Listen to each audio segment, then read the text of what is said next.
Halo,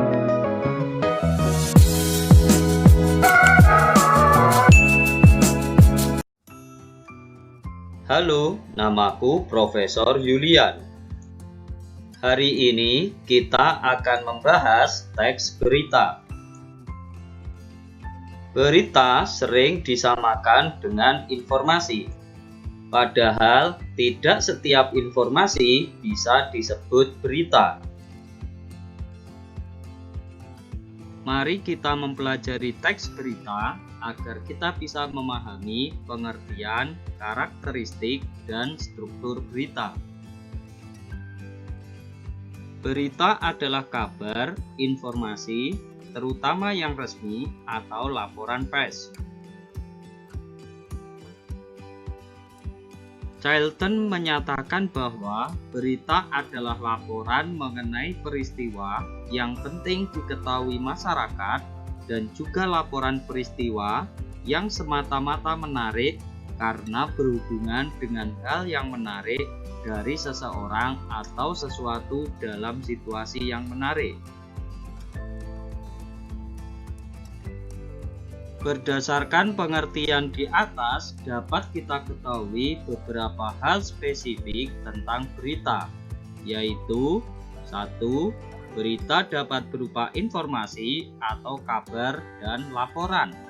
2. Berita berkaitan dengan hal penting atau hal menarik. Perhatikan gambar berikut. Jika gambar ini diberi topik peristiwa, pertama, perumahan kumuh di pinggir sungai. Kedua, COVID-19 bisa membuat angka kemiskinan membengkak.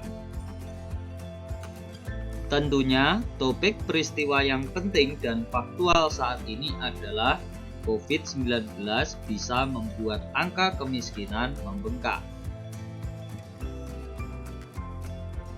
Begitulah berita dilaporkan. Informasi yang penting dan menarik untuk masyarakat yang layak dijadikan sebagai bahan berita. Di sisi lain, berita harus bersifat aktual atau terbaru dan faktual atau memuat kebenaran peristiwa. Ciri-ciri berita menurut Billing adalah sebagai berikut. Pertama, akurasi. Sebuah berita harus akurat, cermat, dan teliti. Kedua, universal. Berlaku umum sehingga informasi yang diberikan dapat menjangkau segala golongan. 3. Fairness. Jujur dan adil atas apa yang diinformasikan atau disebut juga faktual, sesuai dengan fakta yang ada. 4. Humanity. Sebuah berita memiliki nilai kemanusiaan. Dan yang kelima, immediate, segera atau dapat juga dikatakan aktual, informasinya masih baru. Informasi penting di dalam berita disebut juga pokok-pokok informasi. Pokok-pokok informasi berita tersebut memuat peristiwa apa yang terjadi, siapa yang terlibat, mengapa peristiwa itu terjadi, kapan dan di mana kejadian tersebut, dan bagaimana peristiwa tersebut terjadi. Struktur penyajian informasi di dalam berita terdiri atas 3 lapisan, yaitu kepala berita, tubuh berita, dan ekor berita. Dengan struktur penyajian informasi seperti itu, segi kepentingan suatu informasi semakin ke bawah semakin berkurang. Sebaliknya, informasi yang paling penting terletak pada bagian atas berita. Perhatikan contoh berita berikut ini. 10 hari menjelang Lebaran, Sabtu 15/11, Pelabuhan Penyeberangan Merak mulai dipadati truk-truk yang mengangkut barang non-9 bahan pokok. Tingginya arus truk dalam 2 hari terakhir berkaitan dengan adanya larangan melintas bagi truk non-9 bahan pokok atau sembako pada 21, sampai dengan 25 November.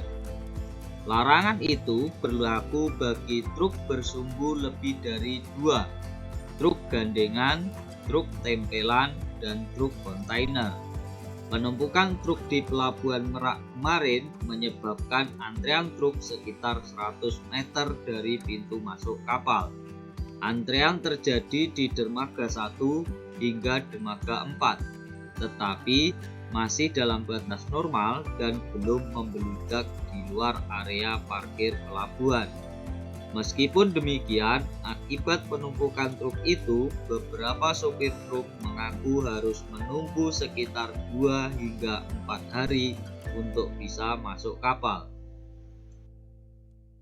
Teks tersebut memiliki pokok-pokok informasi sebagai berikut. Pertama, peristiwa apa? Yaitu padatnya Pelabuhan Merak. Siapa yang mengalami peristiwa itu? Pokok informasinya, truk-truk pengangkut barang non-sembako. Di mana peristiwa itu terjadi? Pokok informasinya di Pelabuhan Penyeberangan Merak. Kapan peristiwa itu terjadi?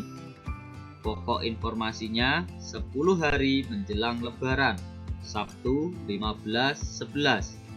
Mengapa peristiwa itu terjadi? Pokok informasinya adanya larangan melintas bagi truk non-sembako pada tanggal 21 sampai dengan 25 November. Bagaimana proses peristiwa itu terjadi? Pokok informasinya menyebabkan antrian truk di pintu masuk kapal. Luar biasa, hari ini kita telah belajar bersama tentang pengertian, ciri-ciri, dan struktur teks berita. Semoga semakin menambah wawasan kalian dalam berbahasa. Sampai jumpa lagi. Jangan lupa subscribe, like, dan share video ini ke teman-teman kalian sehingga kita bisa belajar bersama tentang materi-materi bahasa Indonesia. Terima kasih.